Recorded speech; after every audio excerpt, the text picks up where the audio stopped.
আসসালামু আলাইকুম। Basic computer কোর্সের নতুন আরেকটি ভিডিওতে সবাইকে স্বাগতম। সো আজকের ভিডিওতে আমি আপনাদেরকে দেখাবো মাইক্রোসফট ওয়ার্ডের মেইল মার্কস। এই মেইল মার্কস আমরা কিভাবে করব, আজকের ভিডিওতে আমি সেই বিষয়টি আপনাদেরকে সম্পূর্ণ দেখিয়ে দেব। সো তার আগে আমাদের একটু জানতে হবে যে এই মেইল মার্কসটি মূলত কী। আমি যদি আপনাদেরকে একটু এক্সপ্লেন করি, আমার সামনে যে একটি লেটার, অ্যাপ্লিকেশন বা নোটিশ যেটাই বলুন না কেন ওপেন দেখতে পাচ্ছেন। এখন যদি আমি এই লেটার বা নোটিশটি আমার একটি কোম্পানির প্রত্যেকটা স্টাফের কাছে পাঠাতে চাই, সেই ক্ষেত্রে আমি যদি প্রত্যেকটা ব্যক্তির জন্য আলাদা আলাদা করে আমি ডকুমেন্ট টাইপ করি, তাহলে কিন্তু আমার অনেক সময়ের প্রয়োজন। আমার এই লেটারের লেখাগুলো প্রত্যেকটা স্টাফের কাছে সেম লেখা থাকবে, যার শুধুমাত্র এইখানে তার নাম, অ্যাড্রেস, মেল নাম্বার এবং মোবাইল নাম্বার, এই জিনিসটি আমি চেঞ্জ করে দেব। আর বাকি যে লেখাগুলো রয়েছে এই লেখাগুলো সেম থাকবে। আমি যদি এই লেটারটি মেইল মার্কস করি, তাহলে কিন্তু আমি একটা ক্লিকের মাধ্যমে 1 থেকে 100, 200, 500 আমার যতগুলো স্টাফ বা কর্মচারী থাকবে, আমি প্রত্যেকটা ব্যক্তির এগেইনস্টে ইন্ডিভিজুয়ালি আলাদা আলাদা করে কিন্তু এটি তৈরি করতে পারবো। যার শুধুমাত্র আমি একটা ক্লিক করব, সেই একটা ক্লিকের বিনিময়ে কিন্তু আমার এই প্রত্যেকটা স্টাফের নামে ইন্ডিভিজুয়ালি আলাদা আলাদা কিন্তু এরকম লেটার তৈরি হয়ে যাবে। সো কথা না বাড়িয়ে চলুন শুরু করছি মূল ভিডিও। আর তার আগে একটি রিকোয়েস্ট করছি, আপনি যদি আমার চ্যানেলে নতুন হয়ে থাকেন এবং এখন পর্যন্ত যদি চ্যানেলটি সাবস্ক্রাইব না করে থাকেন, তাহলে প্লিজ চ্যানেলটি সাবস্ক্রাইব করে পাশে থাকা বেল বাটনটি ক্লিক করে দিন। Welcome back to after intro. Mail marks করার আগে আপনাকে যে কাজটি করতে হবে, আপনার কোম্পানি বা আপনি যে কোম্পানিতে জব করেন সেই কোম্পানির প্রত্যেকটা কর্মচারী বা স্টাফের যে একটি ডাটাবেস থাকে, সেই ডাটাবেসটি আপনাকে ওপেন করে নিতে হবে। আর আপনার কোম্পানির যদি ডাটাবেস তৈরি না থাকে, তাহলে আপনাকে সেই ডাটাবেসটি আগে তৈরি করে নিতে হবে। উদাহরণস্বরূপ আমি এখানে আপনাদেরকে দেখানোর জন্য আমি একটি ডাটাবেস তৈরি করে রেখেছি। এখানে দেখতে পাচ্ছেন আমি মাত্র 10 জন ব্যক্তির নাম লিখে একটি ডাটাবেস তৈরি করেছি। এখানে প্রথমে দেখতে পাচ্ছেন serial number, name, address, email, mobile number এবং ডেট। এখন আমি যদি এটি মেইল মার্কস করতে চাই, আর আমি যে লেটারটি তৈরি করেছি সেই লেটারটিও কিন্তু সেমভাবে যদি আমি একটু দেখি, এখানে প্রথমে দেখতে পাচ্ছেন ডিয়ার, তার মানে হচ্ছে ডিয়ার করিম, ডিয়ার রহিম, ডিয়ার জব্বার। এখানে যে ব্যক্তির কাছে আপনি সেন্ড করবেন তার নামটি বসবে। দ্বিতীয়ত দেখতে পাচ্ছেন অ্যাড্রেস, তার ঠিকানা এবং মেল, মোবাইল নাম্বার এবং ডেট। এবং আমি যে ডাটাবেসটি তৈরি করেছি সেইখানেও কিন্তু দেখতে পাচ্ছেন আমার এই ডাটাবেসের প্রথমে যে সিরিয়াল নাম্বারটি দেখতে পাচ্ছেন, 1 নম্বরে রয়েছে করিম, অ্যাড্রেস হচ্ছে Dhaka, mail address, mobile number এবং ডেট। এবং উপরেও কিন্তু সেম একই জিনিস দেখতে পাচ্ছেন, serial number, name, address, mail এবং মোবাইল নাম্বার। এখন আমি যদি এই লেটারটিকে মেল মার্কস করতে চাই, তাহলে আমাকে এই লেটারে চলে আসতে হবে। এখান থেকে উপরে দেখতে পাচ্ছেন মেইলিংস, এই অপশনটিতে আপনাকে ক্লিক করতে হবে। এইখানে ক্লিক করলে বাম পাশে দেখতে পাচ্ছেন স্টার্ট মেইল মার্কস।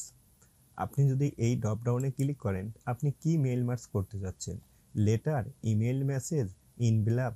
এখানে যেহেতু আমি লেটার মেইল মার্কস করব, কারণ আমার এটি একটি লেটার, তাই আমি এখান থেকে এই লেটার অপশনটি সিলেক্ট করে দেব। এখন আমাকে দ্বিতীয় যে অপশনটি দেখতে পাচ্ছেন সিলেক্ট রিসিপশন, এইখানে ক্লিক করতে হবে। এইখানে ক্লিক করার পর উপরে দেখতে পাচ্ছেন টাইপ নিউ লিস্ট এবং নিচে দেখতে পাচ্ছেন ইউজ অ্যাডজাস্টিং লিস্ট। এখানে আপনি যে সমস্ত ব্যক্তির কাছে এই মেল মার্কসটি করতে চাচ্ছেন, আপনি যদি সেই লিস্টে আগে থেকে তৈরি করে না থাকেন, সো আমি আপনাদেরকে আগেই দেখিয়েছি আমি কিন্তু এখানে একটি লিস্ট তৈরি করে রেখেছি। কিন্তু আমার যদি এই লিস্টটি তৈরি করা না থাকতো, তাহলে আমি এখান থেকে এই নিউ লিস্টে ক্লিক করে কিন্তু আমি সেটি তৈরি করে নিতে পারতাম। আর এখন যেহেতু আমার তৈরি করা আছে, জাস্ট এখান থেকে ইউজ অ্যাডজাস্টিং লিস্ট এইখানে ক্লিক করব। এখন আমার সেই তৈরি করা লিস্টটি কোথায় আছে আমাকে দেখিয়ে দিতে হবে। সো আমি এটি যেহেতু ডেস্কটপে রেখেছি, জাস্ট এখান থেকে আমি ডেস্কটপ সিলেক্ট করে জাস্ট এখান থেকে আমি ওপেন ক্লিক করব। সো ওপেন ক্লিক করলেই আমার এখানে কাজ শেষ। এখন আপনি যদি সেই লিস্টের কোনো কিছু আরও এডিট করতে চান, তাহলে কিন্তু আপনি এই এডিট রিসিপিন লিস্ট এখান থেকে আপনি সেটি করতে পারবেন। এখান থেকে যদি আপনি কারো নাম বাদ দিতে চান, সে কাজটিও করতে পারবেন। তাছাড়া আপনি যদি কারো নাম অ্যাড করতে চান, সেটিও কিন্তু করে নিতে পারবেন।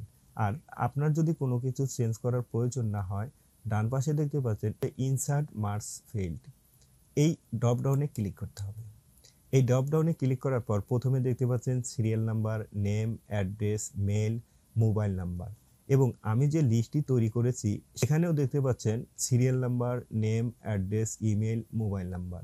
এই হেডিংটি আমি যা ব্যবহার করেছি এখন কিন্তু এখানেও কিন্তু আমি সেম বিষয়টি দেখতে পাচ্ছি। আমি যখন এই ড্রপডাউনে ক্লিক করছি উপরে serial number, name, address, mail, mobile number এবং ডেট। এখন এখান থেকে আমি যদি এই ডিআর এর এখানে ক্লিক করি, তার মানে ডিআর বলতে আমি কারোর নাম বোঝাতে চাচ্ছি, তাহলে এই ডিআর এর এখানে ক্লিক করে এখান থেকে আমাকে নেম সিলেক্ট করে দিতে হবে। সো আমি নেম ক্লিক করে দিচ্ছি, দেখতে পাচ্ছেন এখানে নেম অপশনটি চলে এসেছে। এখন যদি আমি অ্যাড্রেসের এখানে কার্সার রাখি, আবার আমাকে এখানে চলে যেতে হবে, অ্যাড্রেসের জায়গায় এখানে অ্যাড্রেস সিলেক্ট করে দিতে হবে এবং নিচে দেখতে পাচ্ছেন মেল, এখান থেকে আমাকে মেলটি সিলেক্ট করে দিতে হবে। নিচে দেখতে পাচ্ছেন মোবাইল নাম্বার, এখান থেকে আমাকে আবার কি করতে হবে, মোবাইল নাম্বার, এই মোবাইল অপশনটি সিলেক্ট করে দিতে হবে। নিচে সর্বশেষ দেখতে পাচ্ছেন ডেট, এখন যদি আমি ডেটে ক্লিক করে জাস্ট এখান থেকে এই ডেটটি সিলেক্ট করে দিতে হবে। উপরে দেখতে পাচ্ছেন সিরিয়াল নাম্বার, এই সিরিয়াল নাম্বারটি আমি এখানে কিন্তু কোথাও ইউজ করি নাই, কিন্তু আমার এই সিরিয়াল নাম্বারটি অটোমেটিক ব্যবহার হবে।